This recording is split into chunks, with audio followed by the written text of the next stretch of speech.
Hi guys, welcome to another vlog.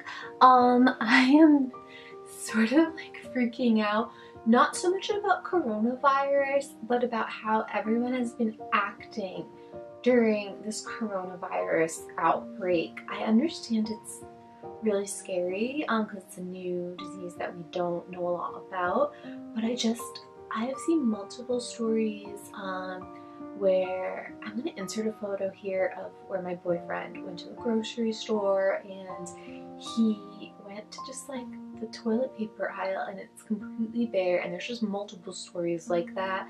A friend of mine went to Trader Joe's today and the whole frozen foods section is bare, and it's just like really freaking me out how people are reacting. I just feel like it is really scary, and hey, can you stop licking? Are you licking because you're nervous? She's licking because she's nervous. Yeah.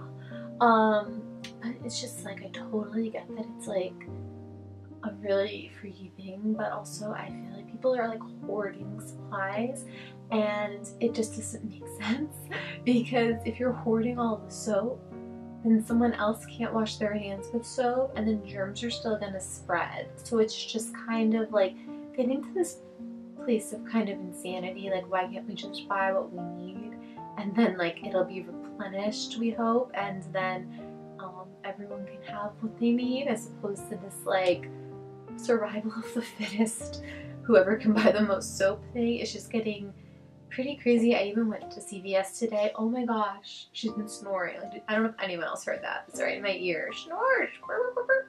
But like I went to CVS today for not any of these things. I needed like very normal things like conditioner and razors and stuff. Like nothing survivalist at all, just pampery things, I guess. But like they were like limiting Clorox buying, and it's just getting like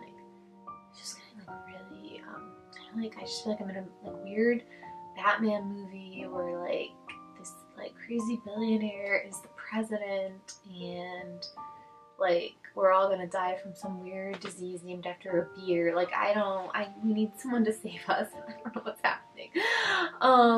So yeah, that's that. So that's where I'm at with all of that.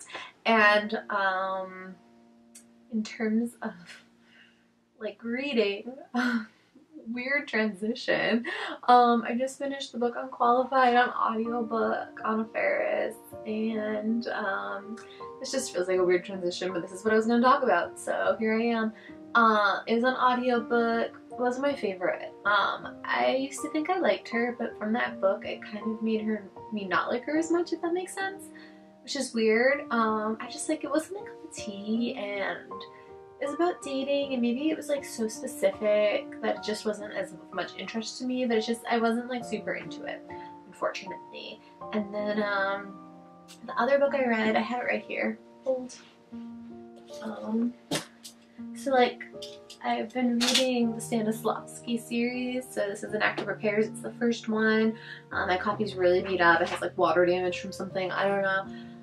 Basically it's like method acting, which I used to do a lot in college, and it's a type of acting that doesn't always serve me. It gets you in a weird headspace sometimes, and some of the exercises in this I remember being like, oh yeah, if you go from like emotional memory, so if like something happened to you that was like rather traumatizing, you would bring that up for a certain scene, and I have done stuff like that, and it does get you in a weird space.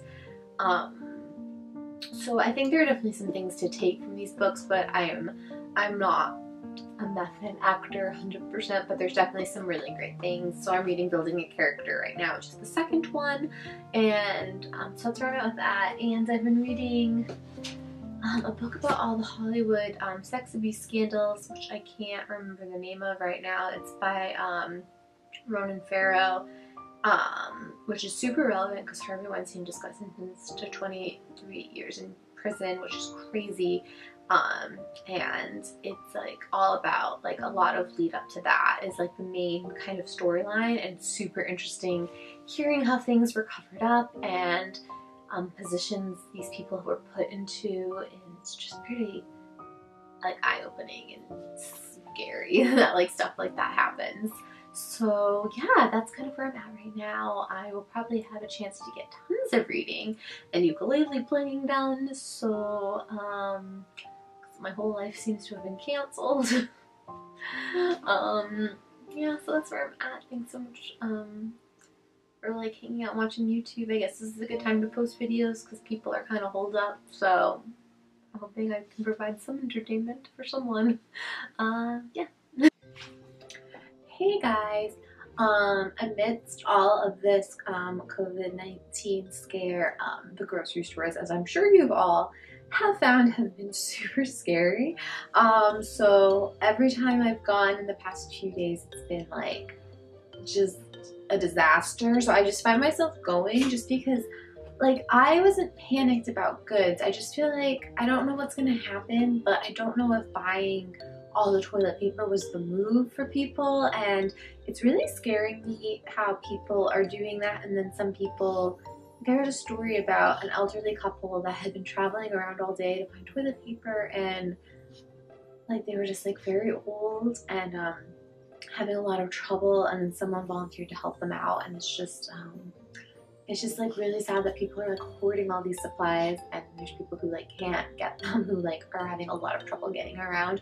So I don't know, I'm just, if you know someone who needs like toilet paper, paper towels, and you have extra, please just like help people out because it's just super crazy. And in the grocery stores, it's been insane. So I just find myself, if I go by a grocery store, just stopping in just to get something because I just don't know where this is leading. And it's not because like I'm under a panic, but I'm just like panicked at how everyone is acting. So some of the things I've stocked up on, which are like, I ended up like randomly getting a lot of avocados. I mean like a lot meaning like 4, which is an amount we would probably use typically, but I was surprised there were avocados. They're right here, but like a few of them. I have a few more. Randomly we found potatoes, which is just a great staple because we were having trouble finding anything not processed for a while. So the other day we found like some potatoes, which is like great. We went the super unhealthy route, and as you can see, we've dipped into this, but we got these cookies from Trader Joe's, which are really good. But like very unhealthy, and we're almost done with them. Also, these nacho cheese chips from Trader Joe's, which are super unhealthy as well, and we're pretty much done. So we're killing it at not like using up our stock. We got like some of this peanut butter. I mean like we already had some, but we just got like one extra because peanut butter is always useful. We got a couple of these gorgonzola chips from Trader Joe's. I'm super obsessed with them in general, and when we went and it was just like a total like apocalypse of grocery stores, they had so many of these, and they're something I really like, so I feel like in these times it'd be very comforting. And then we just got like a few like we got these like water crackers because we got some cheese randomly. I feel like we got 2 of those, and then we got these like stone ground wheat crackers as well. I just feel like in case things just go absolutely batshit, like it's something to have to like at least eat something. And then we got 2 packets of these rainbow trail mixes from Trader Joe's. It was super weird when we went, and maybe it just got restocked right before we went, but like there were so many nuts like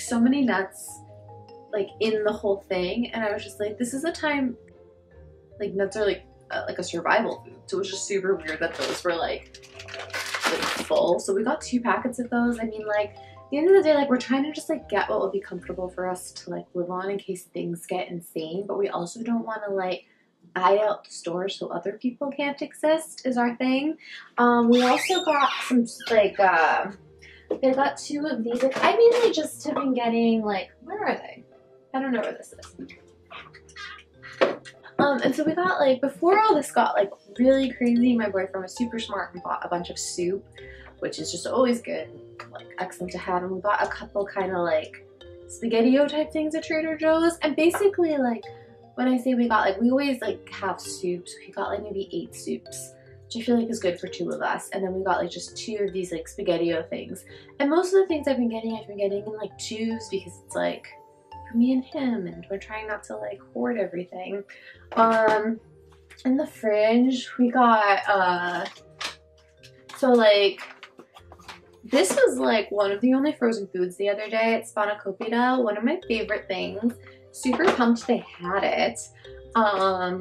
It was like weird because like I'm Greek and it's like a Greek dish, and I was just like, oh, like everything's sold out except Spanakopita, like no one's picking up what I'm putting down.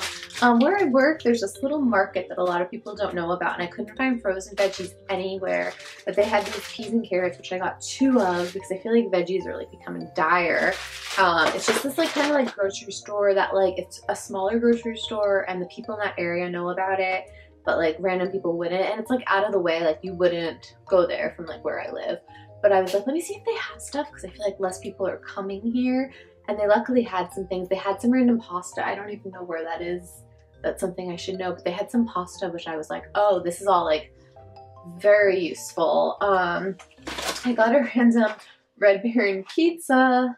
We have pierogies in here. We got like these like lean cuisines. It's like panko crusted chicken romano.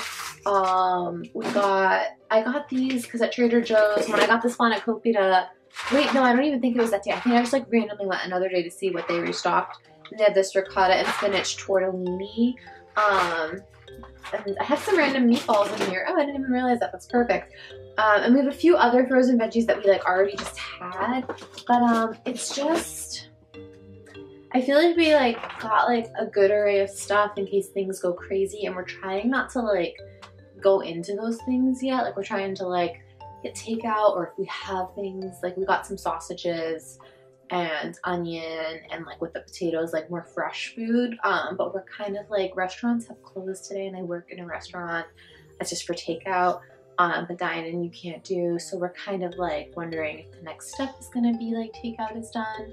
So it's nice that that's available. So we're kind of trying to take advantage of that just because food is in such like seemingly short supply. It's been pretty intense. And then gyms have closed, and honestly like I just feel like it's like very survivalist right now, and I'm just like worried about like staying healthy, which I know is like not the right like thing, but it's just like in terms of like eating well and like being able to exercise is like on the path to just being generally healthy, and I'm just nervous I'm gonna be like susceptible to it if I'm not eating the correct things. So it's, and like not being able to like move and stuff, so it's just kind of like such a really weird, scary time. If anyone has any tips about what they're doing during this time, I would really love to hear them, because it's just super crazy, and I just want to like remind everyone, please be kind to each other. Like there are some really crazy stories going on where like I can't even get over how people are like treating other people, and obviously there's some really kind stories too, but I just hope that we can all continue to like help each other because we're all in this together. And I don't mean to be like preachy or anything, but it's just sometimes it's like really scaring me, and it's like making me wish I was like I feel like I'm in a movie. It's making me just like wish I was in like some horror movie where like a demon was after me, because I just feel like that is more solvable right now than like what is going on. Like what's going on is just like so scary to me. I feel like we're in a movie, and I just cannot wait for the credits to start rolling so we can be on to the next thing. So yeah, that's kind of like our survivalist stuff right now. Like, let me know what you guys have been doing, because I'd love some tips and tricks and see what everyone else is up to. Hey guys, I just wanted to talk about the last book I read. I've been like super anxious all week about things, and yeah, I like thought I would get so much more reading done, and I'm really just trying to, hey, come on. I'm really trying to like focus up and like, hey babe, and like be like, okay, like this is really scary and weird, but I'd love to take the time to at least do things that like I wanted to do and read more and meditate and just try to get into a good headspace and create.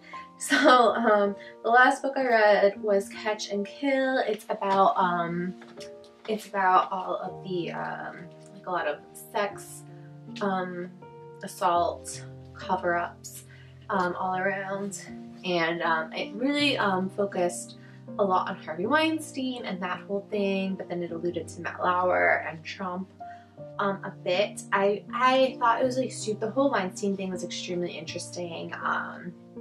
It was like I obviously like followed it when it came out, and it was pretty crazy, especially being in LA and involved in the industry. And hey, don't like the blanket. She's just looking at the blanket and I don't know why. It's very strange. It's very strange. But yeah, so it was really crazy to like kind of delve more into that and just the layers of cover up involved, and it just makes me really grateful that people were really trying to get the truth out there, because it's just like the amount of people he did stuff to, it just seems, I can't believe he got away with it for so long, and it's nice that at least a few people were like trying to like bring it to light. My one complaint about the book was that he kind of like jumped around. Like in the beginning, he alluded to Matt Lauer and that button on his desk that closed his office door. That was just like smally alluded to in the beginning, because he had like a meeting with him when he wrote it, and he talked about that button using to shut the door for when he left. But then like there was like really not a whole lot of Matt Lauer present. And then all of this, and I think there was like a small bit about Trump in the beginning, and then it was just very heavy on the Harvey Weinstein angle, and that was like a huge chunk of the book. And those two other cases didn't really like come into it too much, and then I just feel like he very quickly mentioned Trump again at the end, and then very quickly mentioned Matt Lauer again, but it felt very much like a footnote.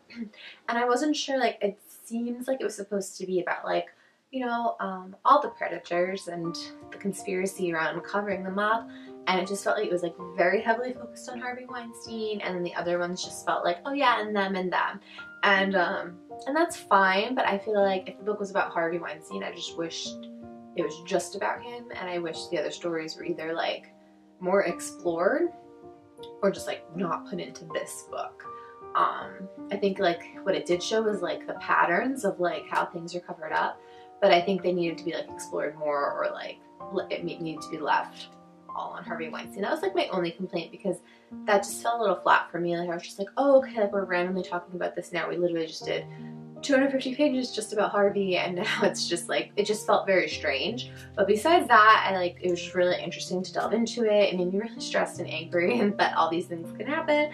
But I was really grateful that somebody was like, you know, willing to go out on a limb like that. Like Ronan Farrow was the writer, it's Mia Farrow's son, and you know, it's just nice to know that like there are some people out there who are like really interested in the truth and not like susceptible to being bullied like a lot of other people. So it was like nice to see that, and it was a kind of like, I have to say, if you're like, I recommend it, but it is a little bit sensitive. Some of the situations when we were put in and like what was described, it's not like extremely graphic, but like I felt like, oh my gosh, like it stressed me out and made me very angry. So I would like think twice if that's something you're very sensitive about. But besides that, I definitely recommend this book. I gave it 4 out of 5 stars. Yeah, I have a lot more reading to do, so that's it. And that's it for this vlog. I know it was like a little lame and weird. I feel like a lot of my vlogs are just going to be kind of like home vlogs, because we can't really do a lot right now. So I think it's going to be like, you know, a lot of like at-home activities and reading and hanging out with my pup and playing ukulele, and I feel like that's going to be the big part of these vlogs coming up. I love how I like just decided to start doing vlogs and then it's like everything's canceled, everything's closed, so we'll just see. But yeah, thanks so much for watching, guys. I would love it if you would subscribe below. I do weekly vlogs, and then in between all that I do a lot of ukulele stuff, and I'm also doing like comedy videos as well. So yeah, I would love if you guys would subscribe and follow me on my journey.